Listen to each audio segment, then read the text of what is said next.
Welcome to the video where, yes, I am heartbroken over the Boston Celtics loss in Game 7 of the Eastern Conference Finals to the Miami Heat. And I want to start by saying congratulations to Miami, who did a great job being mentally tough and coming out strong in Game 7 and earning that victory. I'm hoping to find some catharsis today by spending a little time looking at the outlook of the Boston Celtics and their offseason. And so I'm going to address what I think are the 8 big questions facing the Boston Celtics offseason. I've got a timer. I've got my questions. I'm going to go 1 minute on each because I don't need to overthink it. You don't want to watch me overdo it. And so we're going to dive into these 8 questions facing the Boston Celtics this offseason.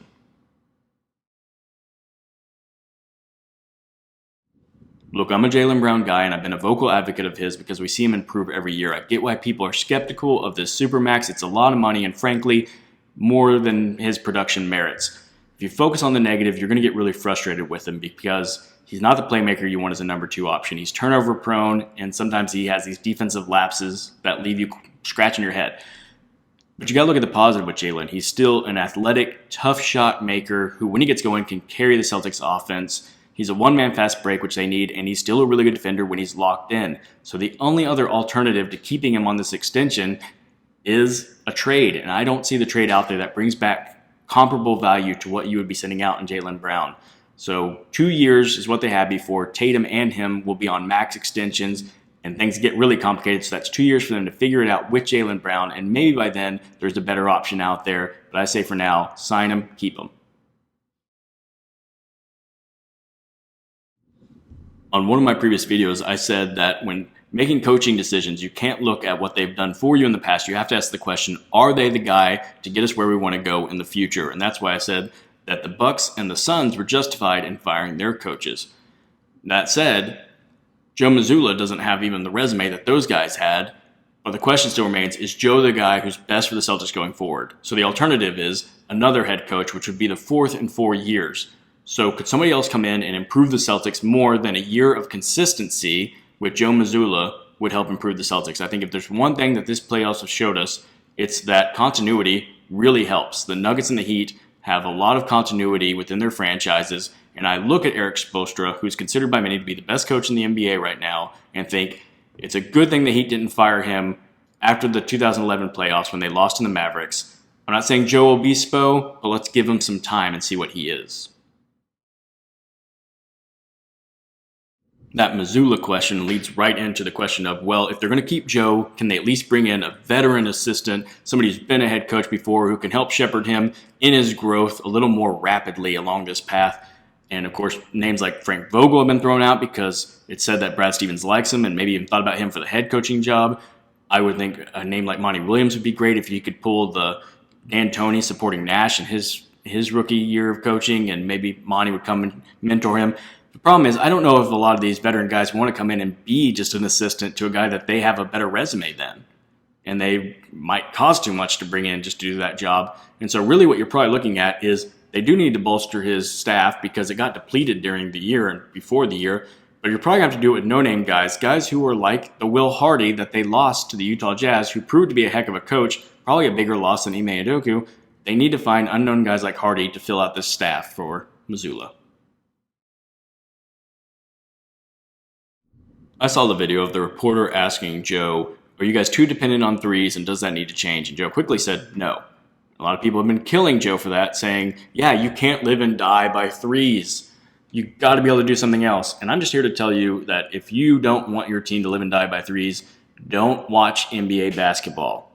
It is the most valuable shot in basketball. It, frankly, is what determines so many of these games. Why do you think the Miami Heat are where they are?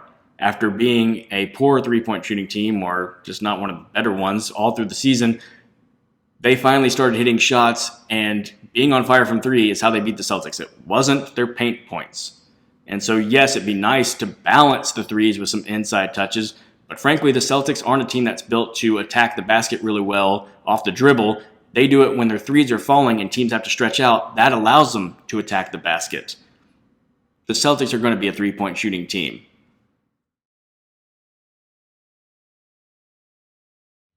Even though a lot of people thought that Rob was probably going to be that guy this year, and probably consider it a disappointment that he wasn't. I'm still optimistic about Rob Williams, and here's why. Because we don't need him to be an all-star at the center position. We need him to be that defensive anchor that he's shown throughout most of his career. And we just need him to be a threat on offense. He's got some passing. It could improve. He can finish around the basket. It'd be nice if his range was a little more, but frankly, we just need him to be like a Steven Adams type, because the offense is going to flow through everybody else, and we just need him to be solid on defense. And so I do think Rob is the answer, especially if he's not that expensive, because as we've already talked about with some of our other players, our cap is mostly used up in our stars. And so we need Rob to be a good, competent big, because we don't need to pay an all-star big.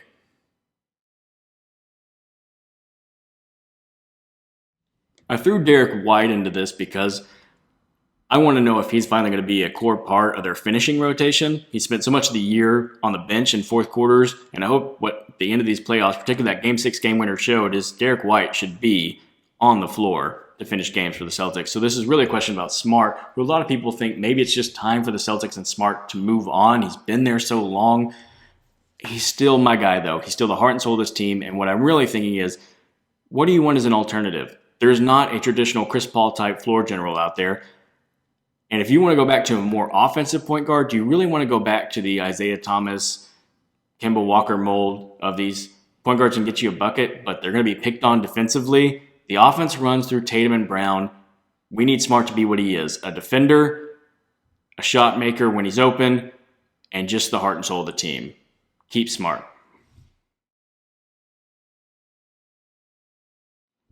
I'll admit that I'm a fan of Grant Williams, so I would like to see him stay. A lot of fans don't seem to share that sentiment. They think he's annoying, but I look at him and I go, the guy hustles, the guy communicates, he can knock down an open shot, he's a good defender. Let's see if we can keep him. That said, it's always going to be about cost. We already talked about how there are some salary cap issues ahead for the Boston Celtics. So if Grant starts to cost too much, and some teams may want to throw some money at him, I'm thinking of a certain team in San Antonio that just got a really tall, skinny Frenchman who Grant might be a good, bulky front court mate with. But if a team like that were to throw a lot of money at him, the Celtics might just have to let him go. But that's just going to hurt the Celtics because it's not like they're replacing that with something else. So it's either keep him and take the salary cap hit or let him go. I say you got to keep Grant Williams. Maybe you find a trade for him later, but for now, you've got to try to re-sign. This really isn't a fair question because there's only a handful of guys that can be the best guy in a championship team. So only a couple of teams are going to have them. And what is everybody else supposed to do? Just give up and if your best guy's not that guy, get rid of him all the time until you find one of those guys? It's not the way it works. Tatum is the guy for the Celtics. He's going to be the closest to it anyways. And so the question really is, can he keep improving on the margins to become more like that guy? And I think the way that Tatum can improve is he can become a better playmaker. And that's really about how he bends defenses. I think he's a really good passer, but he just doesn't get into the teeth of the defense like some other guys. I think of Luka Doncic, who's kind of slow, but he gets where he wants on the court because he's so good at using his body and angles, and he's got a good handle. Tatum has a high center of gravity. He dribbles too high, so he has a hard time getting by guys because he's not exceptionally fast. He is crafty. He's got to work on bending and breaking down the defense to make things easier for that ball movement. And if he can do that, then I think Tatum really is that guy because he's already a really tough shot maker, good defender, good passer. If you've been watching, you wouldn't be surprised to know that I think the right move for the Celtics is to not panic, be patient, run it back again next year. This core and this coach is still young enough to expect improvement and think they can do enough on their own to get over the hump. And I just want to remind everyone that fans get tired of their own team's weaknesses and start overrating them. You can take a player like Jaylen Brown. You can get frustrated at his lack of ball handling and say, we've got to bring in somebody who's better with the ball. Maybe you do that, but remember that player is going to have his own weaknesses. Maybe he's bad at defense. It's a new problem, so it won't bother you as much at first, but over the years, it'll become an old problem real quick. And then you want to get rid of him because he's a bad defender, and you'll bring in somebody else who's a good defender. Maybe that guy's a bad shooter.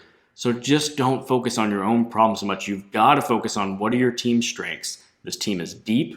This team is good at defense. They've got shooters. They've got enough playmakers. They're still young. I'm buying stock in next year's Celtics.